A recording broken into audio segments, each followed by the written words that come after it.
Okay, everyone, welcome to the show. Me and the dog are here to bring you thrilling real estate tips and tricks and all the kind of stuff that you know you want.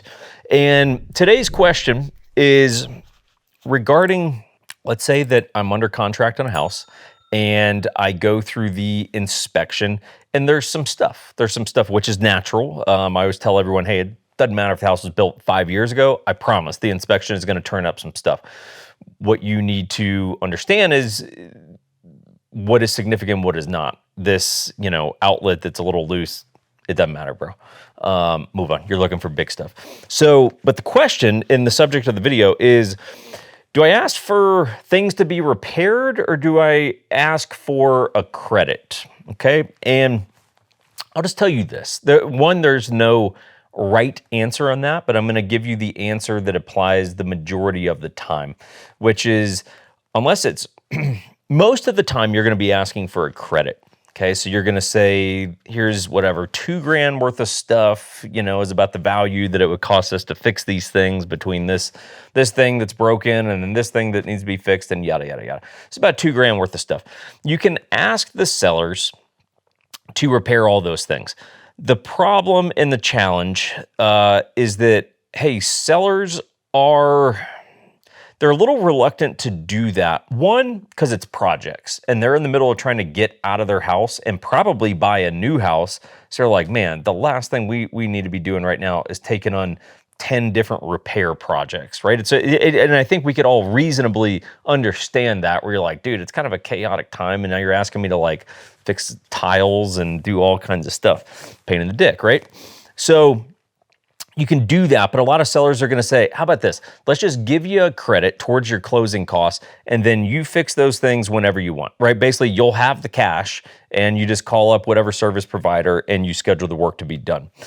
And that's typically how you would structure that is, hey, we are going to give you we're going to ask for a credit that we're going to use for our closing costs. Well, how does that actually benefit the buyer? Because closing costs are out of pocket. Let's just say that your closing costs were going to be $10,000 on the house. And now the seller says, we're going to give you a $2,000 credit towards your closing costs. Cool. That just saved you $2,000 out of pocket.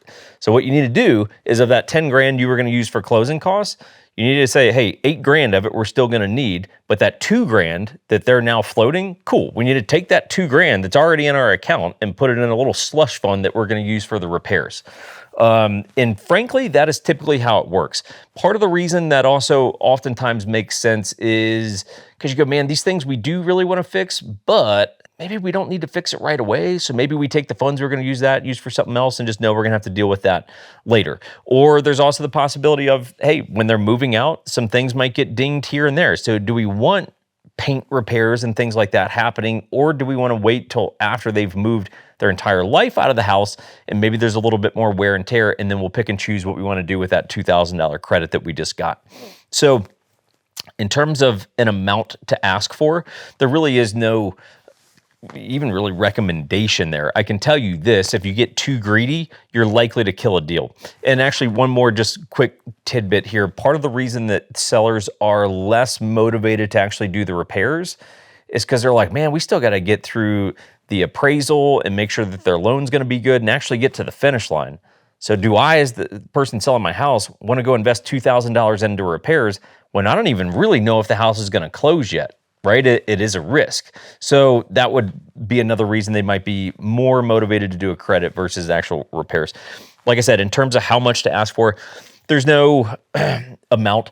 Don't get too greedy. If you start being like, well, there's the this and there's the that, and there's $20,000 worth of things. Cool. I can tell you the deal's going to die if you start asking for amounts like that, unless there's some very unusual circumstances where you can get away with it. But you're not going to be able to get a credit that high because it's like that's more than what your closing costs would even be. So it's highly unlikely that you could even get a credit at that amount. So I'm just saying, hey, typically these amounts that we're asking for are within the range of a few grand, whatever, 1,000, 2,000, 3,000, 4,000 if we're pushing it. But if you're starting to think about like $10,000 credits and things like that, I can just tell you, you're probably being unreasonable and you'll likely kill that deal. Just my 2 cents from experience. That's it. Let me know if you guys got any questions down in the comments. Questions are helpful because it gives me something to talk about. So always helpful to answer some of your fan questions. And if you ever need real estate help, let us know. The website for us is linked down below. We work pretty much nationwide these days. And yeah, we'd like to help you.